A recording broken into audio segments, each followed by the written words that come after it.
अपनाई है। तो वहीं रक्षा मंत्री राजनाथ सिंह भी आज पश्चिमी मेदिनीपुर में थे और यहां उनकी 3 रैलियां होनी।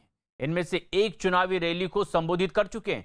दीदी के गढ़ में पहुंचकर राजनाथ सिंह ने ममता के खिलाफ हुंकार भरी और दावा किया कि चुनाव में बीजेपी 200 से ज्यादा सीटें जीतेगी। साथ ही साथ उन्होंने आरोप लगाया कि ममता बनर्जी हिंसा रोकने में नाकाम रही हैं। ममता जी ने कहा था मां माटी मानुष। अरे भाइयों, आज न मां सुरक्षित है, न मानुष सुरक्षित है, न पश्चिमी बंगाल की माटी सुरक्षित है।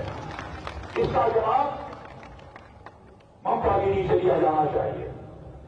अब हाल में एक मीटिंग में गई थी, थोड़ी सी चोट लग गई।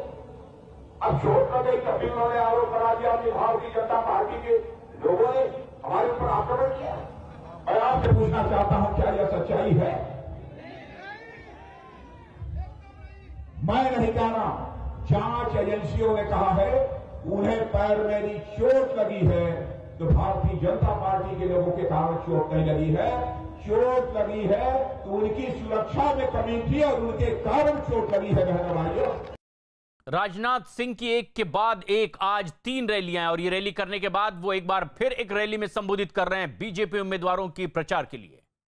निश्चित रूप से पंडित श्यामा प्रसाद मुखर्जी की आत्मा को शांति मिलेगी कि जो हमने कहा था हमारे फॉलोअर्स ने आज उसको पूरा करके दिखाया है। चुटकी बजाकर धारा 370 को समाप्त कर और जो कहा है हमने हर वचन को पूरा करेंगे। प्राण जाई पर वचन न जाई। बहनों भाइयों, यही हमारा संकल्प है। हर वचन को हम पूरा करेंगे।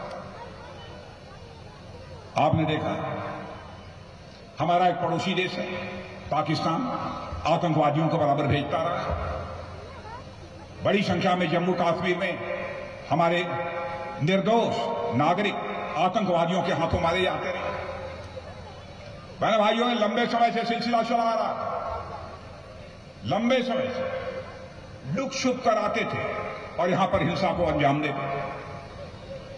परिवर्तन आ गया। एक बार ऐसा हुआ कि वहां के आतंकवादियों ने आकर हमारे सेना के जवानों पर हमला कर दिया। बहनों भाइयों, हमारे प्रधानमंत्री ने कहा कि अब हम सर्जिकल स्ट्राइक करेंगे और सर्जिकल स्ट्राइक करके हम लोगों ने दिखाया। और एक बार ऐसे ही कुछ आतंकवादियों ने हमारे कई सुरक्षा के जवानों को, सीआरपीएफ के जवानों को मार डाला। बहनों भाइयों, उसके बाद हमारे प्रधानमंत्री ने फैसला किया, चाहे जो भी भारत ही नहीं, यदि पड़ोसी देश की धरती पर जाकर हमें आतंकवादी ठिकानों का सफाया करना होगा तो करेंगे। और आपने देखा हम लोगों ने एयर स्ट्राइक की और आतंकवादी ठिकाने का सफाया कर दिया था। यह है भारत की ताकत। यह है आज भारत की ताकत। दुनिया का सबसे ताकतवर देश जो अमेरिका माना जाता है, अमेरिका भी आज कह रहा है कि भारत मजबूत हो रहा है प्रधानमंत्री मोदी जी के नेतृत्व में। यह कोई छोटी बात नहीं है। दुनिया का कोई देश किसी दूसरे देश को ताकतवर कहे, ऐसा नहीं होता। लेकिन उन्होंने भी इस बात को कहा। और इस बार आपने देखा एक और हमारा पड़ोसी देश है, एक और हमारा पड़ोसी देश है चीन। अब चीन के साथ भारत के सेना के जवानों का स्टैंड ऑफ, माने आमना सामना हो गया। हमारे सेना के जवानों ने भी फैसला किया, जो हो गया सो हो गया। अब किसी भी मां के लाल को भारत की 1 इंच भूमि पर कब्जा नहीं करने देंगे। और हमारे सेना के जवानों ने आंख से आंख मिलाकर उसका जवाब दिया। यही कहना चाहता हूं बहनों भाइयों, जब तक हमारी भारतीय जनता पार्टी की सरकार है, हम हिंदुस्तानियों की आन बान शान पर किसी भी सूरत में आंच नहीं आए। आपका संबल चाहिए, आपका समर्थन चाहिए। इसीलिए हम लोग आपके बीच आए। सीमाओं को भी हम सुरक्षित करेंगे, कोई बांग्लादेशी घुसपैठिया ना रह पाए, यकीन रखना। और यहां तक पश्चिमी बंगाल में अराजकता का माहौल हम समाप्त करेंगे। घोटाला हुआ, एक से एक घोटाले में, सारे घोटालों का नाम नहीं लेना चाहता। अच्छा, यह बताइए, यहां घर घर में नल पहुंच गया है कि नहीं पहुंचा? पानी वाला नल, बताइए मोदी जी ने हर राज्य में कहा है कि भाई घर घर में नल होना चाहिए, और केवल नल नहीं होना चाहिए, उस नल में जल नहीं होना चाहिए। अब हमारे प्रधानमंत्री का संकल्प है 2024 समाप्त होते होते इस भारत में एक भी घर नहीं बचेगा जिस घर में नल न पहुंच जाए और नल से जल न निकलने लगे, ऐसा एक घर भी नहीं बचेगा।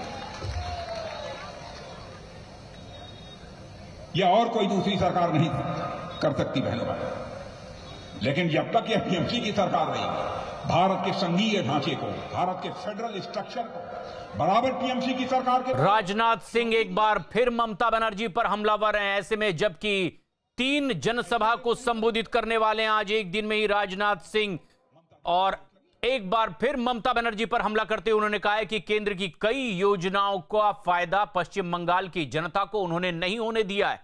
तो वहीं बंगाल के इस चुनावी दंगल में बीजेपी ने अपनी पूरी ताकत झोंक दी है, और इसी कड़ी में आज बीजेपी के कई दिग्गज नेता, स्टार प्रचारक बंगाल के अलग अलग इलाकों में चुनावी रैली कर रहे हैं। थोड़ी देर पहले बीजेपी के राष्ट्रीय अध्यक्ष जेपी नड्डा बांकुड़ा के बिष्णुपुर में भी रोड शो करने के लिए पहुंचे। रोड शो के बाद वो एक बैठक में भी शामिल होंगे, और इसके बाद जेपी नड्डा कोतुलपुर में एक रैली को भी संबोधित करने वाले हैं। इसके अलावा शुवेंदु अधिकारी भी नंदीग्राम में बूथ लेवल कार्यकर्ताओं से मुलाकात करेंगे। ममता के मैदान में आने से शुवेंदु के लिए नंदीग्राम की सीट भी बहुत अहम और प्रतिष्ठा की सीट बन गई है, इसीलिए वो भी अपनी पूरी ताकत लगाए हुए है। और बीजेपी की भी कोशिश कि नंदीग्राम में ममता बनर्जी को घेरा जाए। उनके उम्मीदवार शुवेंदु अधिकारी बूथ बूथ तक पहुंच करके तमाम कार्यकर्ताओं को एकजुट करते हुए रोड